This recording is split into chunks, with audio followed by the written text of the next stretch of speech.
اور ایک اور حدیث ہے جو کم از کم صحیح بخاری میں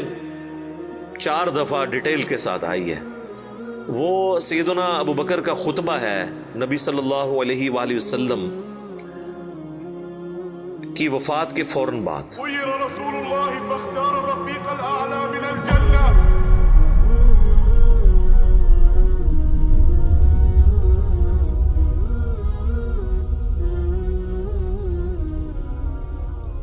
اس کے اوپر میری الگ سے بھی کئی ایک ویڈیوز ریکارڈڈ ہیں جس میں میں نے وہ احادیث ڈسپلے بھی کی ہیں صحیح بخاری کے اندر، کہ جب نبی صلی اللہ علیہ وآلہ وسلم کی وفات ہوئی تو سیدنا ابو بکر جو ہے وہ حجرہ عائشہ میں داخل ہوئے، چونکہ محرم بھی تھے، اور اس حال میں کہ انہوں نے دیکھا کہ مسجد میں جھمگٹا لگا ہے اور سیدنا عمر جو ہے وہ تلوار اٹھائے کھڑے ہیں کہ جو کوئی کہے گا کہ محمد صلی اللہ علیہ وآلہ وسلم دنیا سے جا چکے ہیں تو میں اسے قتل کر دوں گا۔ سیدنا ابو بکر حجرہ عائشہ میں داخل ہوئے، اللہ کے نبی صلی اللہ علیہ وآلہ وسلم کے مبارک چہرے سے کفن ہٹایا اور آپ کے ماتھے پر بوسہ دیا اور کہا، اے اللہ کے رسول، اللہ تعالیٰ آپ پر 2 موتیں کبھی جمع نہیں کرے گا، ایک موت آپ کا مقدر تھی وہ تو آپ کو آنی تھی، یعنی ہر انسان کے لیے ایک ہی موت ہے، دوسری موت نہیں۔ اب آپ آخرت کی زندگی میں چلے گئے تو موت کا مزہ جو ایک دفعہ تو سب نے چکھنا تھا وہ آپ نے چکھ لیا، یہ 2 موتیں جمع نہیں کرے گا۔ اس کا مطلب یہ تھا کہ سیدنا عمر کو جو یہ غلطی لگ گئی تھی کہ شاید نبی علیہ السلام ڈورمنٹ پوزیشن میں چلے گئے ہیں اور آپ دوبارہ دنیا میں واپس آ جائیں گے، جس طرح کہ سیدنا موسیٰ علیہ السلام کوہ طور سے واپس آئے تھے، تو اس کی آپ نے نفی کی کہ نہیں، اس طرح نہیں ہو سکتا، ایک ہی دفعہ موت آنی ہوتی ہے، اب حضور کو موت آئی، اب آپ دنیا میں واپس نہیں آئیں گے۔ سورۃ الواقعہ میں سورہ یاسین میں واضح موجود ہے کہ جو دنیا سے چلا گیا وہ واپس نہیں آئے گا۔ اور اس کے بعد سیدنا ابو بکر، صحیح بخاری کے الفاظ ہیں، مسجد نبوی میں آئے اور دیکھا کہ سیدنا عمر کے گرد لوگ جمع ہیں، تو وہ سیدھا ممبر پہ چڑھے اور کہا عمر کو اس کے حال پہ چھوڑ دو، یعنی اس وقت حضرت عمر کو یعنی سمجھانے کی لوگ کوشش کر رہے تھے، تو انہوں نے کہا ان کو چھوڑ دے، آپ میری طرف متوجہ۔ چونکہ سیدنا ابو بکر کا ایک مرتبہ اس حوالے سے سیدنا عمر سے بھاری تھا، لوگ ان کی طرف متوجہ ہوئے، تو انہوں نے ممبر پر چڑھتے ہی پہلا جملہ حمد و ثناء کے بعد جو بولا وہ پاکستان کے قانون 295C میں کروڑوں لوگ شاید اسے گستاخانہ جملہ سمجھتے ہیں، اگر ان کو پتہ نہ ہو کہ یہ سیدنا ابو بکر کا خطبہ ہے۔ ہم نے سوشل ایکسپیریمنٹ بھی کیا ہے اس پہ، کسی کو بتایا کہ بھئی یہ دیکھیں، اگر کوئی شخص یہ کہے کہ جو شخص محمد کی عبادت کرتا تھا وہ جان لے کہ محمد مر چکے ہیں، اور جو اللہ کی عبادت کرتا ہے وہ جان لے کہ اللہ زندہ ہے، اسے کبھی موت نہیں آئے گی، تو آگے سے جواب سننے کو ملا یہ کون گستاخ ہے جس نے یہ بات کی ہے؟ کوئی بھی نہیں، حضور کی تو عبادت کوئی بھی نہیں کرتا ہے، کون جملے بنا دو۔ تو ہم نے بتایا یہ بخاری شریف میں کم از کم 4 جگہ موجود ہے، وما محمد الا رسول، تو قرآن میں آیا نا۔ صحیح بخاری میں حضرت ابو بکر کے خطبے کے الفاظ یہ ہیں، من کان یعبد محمدا فان محمدا قد مات، جو کوئی بھی تم میں محمد کی عبادت کرتا تھا تو جان لے کہ محمد مر چکے، مات کے الفاظ ہیں۔ فإنه من كان يعبد محمدا فإن محمدا قد مات۔ وَمَن يَعْبُدُ اللَّهَ، اور جو کوئی اللہ کی عبادت کرتا ہے یا کرے گا، مضارع کا صیغہ استعمال ہوا ہے، فَإِنَّ اللَّهَ حَيٌّ لَا يَمُوتُ، تو بے شک اللہ تعالیٰ زندہ ہے، اسے کبھی موت نہیں آئے گی۔ تو یہ خطبہ آپ نے یعنی پڑھا، اور پھر اس کی دلیل میں سیدنا ابو بکر نے قرآن کی یہی آیت تلاوت کی، سورہ آل عمران آیت نمبر 144، اور امام بخاری نے کتاب التفسیر چیپٹر جو قرآن کی تفسیر کا لکھا ہے صحیح بخاری کے اندر، اس آیت کو انہوں نے ہیڈنگ بنا کے یہ حضرت ابو بکر کا خطبہ نقل کیا ہے، وما محمد الا رسول قد خلت من قبلہ الرسل افئن مات او قتل انقلبتم علی اعقابکم، محمد تو نہیں مگر ایک رسول، اگر یہ مر جائیں یا قتل کر دیے جائیں تو کیا تم دین سے الٹے قدم پھر جاؤ گے؟ وما محمد الا رسول قد خلت من قبله الرسل افإن مات او قتل انقلبتم على اعقابكم ومن ينقلب على عقبيه فلن يضر الله شيئا وسيجزي الله الشاكرين. اور جو کوئی دین سے الٹے قدم پھرے گا تو اللہ کا کوئی نقصان نہیں کرے گا اور اللہ تعالیٰ ثابت قدم رہنے والوں کو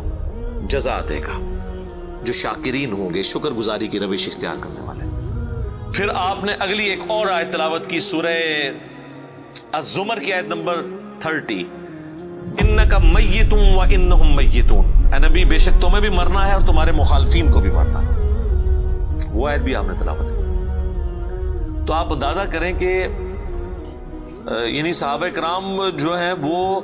اپنی بات کی دلیل میں قرآن سے آیات پیش کیا کرتے تھے۔ وہ کہتے ہیں نا ساڑھے خلاف آیتاں پڑھ دینے جی قرآن تو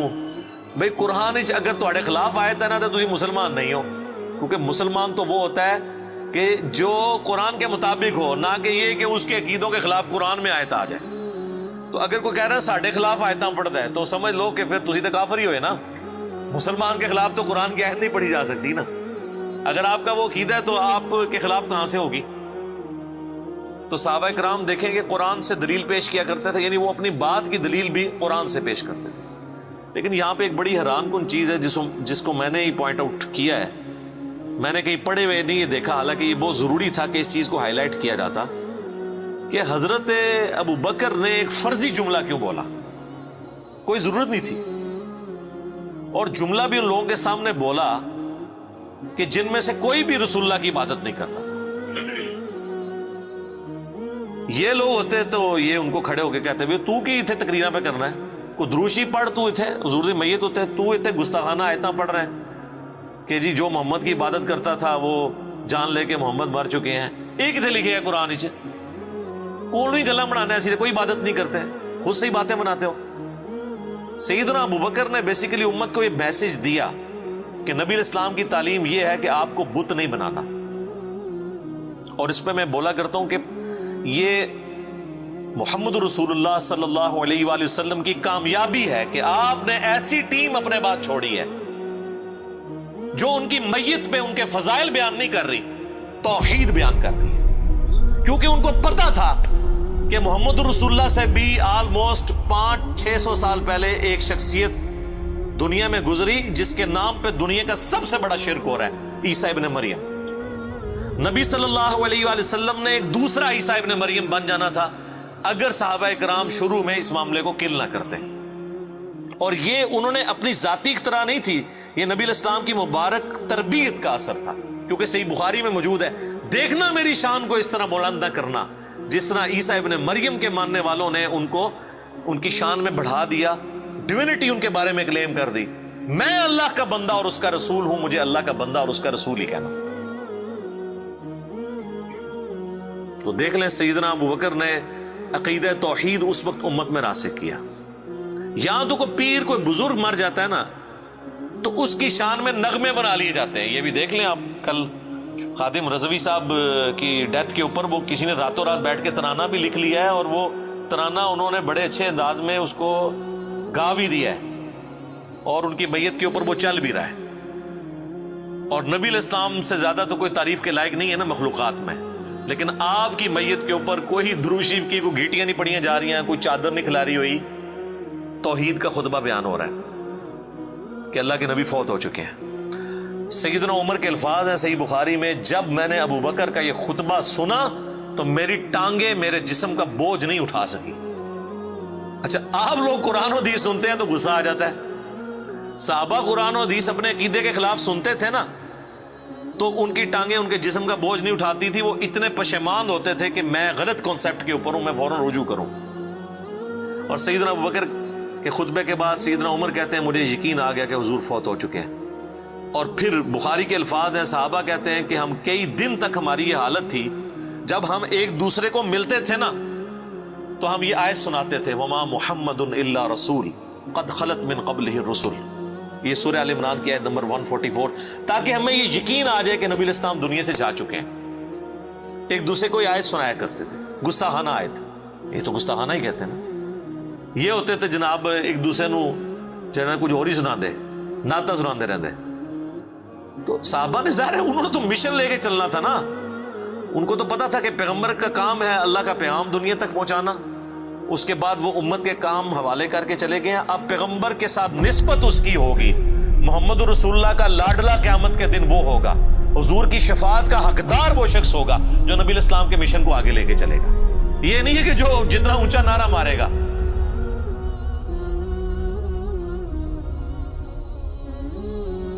یہ چیز نہیں۔ ہم لوگوں نے تو اس حوالے سے بالکل کانسیپٹ جو ہے نا وہ بدل لیے ہوئے ہیں، چونکہ ہم نے قرآن پڑھا نہیں ہے اس لیے ہمیں اندازہ نہیں ہے کہ قرآن پاک میں نبی صلی اللہ علیہ وآلہ وسلم کا سچا محب اور سچا پیروکار کس شخص کو ڈکلیئر کیا گیا ہے، جو آپ صلی اللہ علیہ وآلہ وسلم کا مددگار ہوگا ان کے دین کے بارے میں۔ یہ بڑی سخت آیت ہے جی، یقین کریں انسان ہل جاتا ہے جتنی بار اسے پڑھتا ہے۔ آیت نمبر ہے 157 اور 158۔ الذین یتبعون الرسول النبی الامی الذی یجدونہ مکتوبا عندہم فی التوراۃ، یعنی اہل ایمان کے بارے میں آ رہا ہے کہ یہ اس نبی کی پیروی کر رہے ہیں، اس نبی امی کی جس کا ذکر یہ لکھا ہوا پاتے ہیں اپنے پاس تورات اور انجیل میں۔ یأمرہم بالمعروف، جو انہیں حکم دیتے ہیں نیکی کا، وینہاہم عن المنکر، اور روکتے ہیں انہیں برائی سے، ویحل لہم الطیبات، اور حلال کرتے ہیں ان کے لیے پاکیزہ چیزیں، وَيُحَرِّمُ عَلَيْهِمُ الْخَبَائِثَ، اور حرام کرتے ہیں خبیث چیزیں، یعنی اللہ کے اذن سے وہ شریعت کا پیغام پہنچاتے ہیں۔ وَيَدَعُ عَنْهُمْ إِصْرَهُمْ وَالْأَغْلَالَ الَّتِي كَانَتْ عَلَيْهِمْ، اور جو بوجھ ان پر پڑ چکے تھے، جو ان کے گلوں میں توق تھے، جو خود ساختہ ایک قسم کی شریعت اڈاپٹ کر لی تھی، وہ ان سے دور کرتے ہیں۔ فَالَّذِينَ آمَنُوا، پس جو ان پر ایمان لائے، بِهِ، اس کے اوپر جو ان کے ساتھ نازل ہوا، وَعَزَّرُوا، اور ان کی عزت کرے، وَنَصَرُوا، اور ان کی مدد کرے، وَاتَّبَعُوا النُّورَ الَّذِي أُنزِلَ مَعَهُ، اور اتباع کرے اس نور کی جو ان کے ساتھ نازل ہوا، یعنی قرآن۔ اولئک هم المفلحون، یہی لوگ ہیں جو کہ فلاح پانے والے ہیں۔ یعنی اللہ تعالیٰ فرما رہا ہے کہ نبی صلی اللہ علیہ وآلہ وسلم کا سچا امتی کون ہے؟ جو کہ ایمان لے کر آئے ان پر، اس کے بعد ان کی عزت کرے۔ یہ تو دونوں آسان کام ہے۔ ایمان بھی لاتے ہیں لوگ، عزت ضرور سے زیادہ کر رہے ہیں۔ ظاہر ہے کہ جب یہ کہیں گے خدا کا پکڑا چھڑائے محمد، محمد کا پکڑا چھڑا کوئی نہیں سکتا، غلوف کر رہے ہیں۔ رسول اللہ کے سامنے یہ کوئی جملہ بول سکتا ہے؟ اللہ جس کو پکڑ لے گا نا، نبی الاسلام اس کو چھڑوائیں گے نہیں، نبی الاسلام چھڑوائیں گے اس کو جس کو چھوڑنے کا اللہ اذن دے گا۔ دھونس کے ساتھ کوئی کسی کو نہیں چھڑوا سکتا۔ شفاعت بالاذن ہے، ہر دفعہ نبی الاسلام جا کے سجدہ کریں گے اور اللہ تعالیٰ اذن عطا فرمائے گا اور مقرر کرے گا تعداد کہ اتنے لوگوں کو جن کا ایمان اس لیول کا ہے اب ان کو نکال لیں، جن کا ایمان اس لیول کا ہے ان کو نکال لیں۔ نبی الاسلام اپنی مرضی سے کچھ نہیں کر سکتے، یہ تو عقیدہ ہی گستاخانہ ہے۔ تو اللہ تعالیٰ ہمارا ایمان لاؤ اس نبی کے اوپر، عزت کرو، وَنَصَرُوا، اور مدد کرو ان کی کاز میں، ان کے مشن میں، وَاتَّبَعُوا النُّورَ الَّذِي أُنزِلَ مَعَهُ،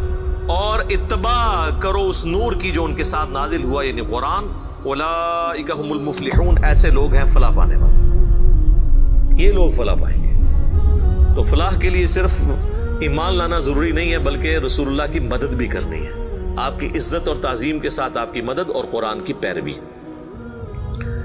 تو صحابہ کرام نے حضور کی میت کے اوپر عقیدہ راسخ کر کے بالکل صحیح بات بتا دی، اور آپ دیکھیں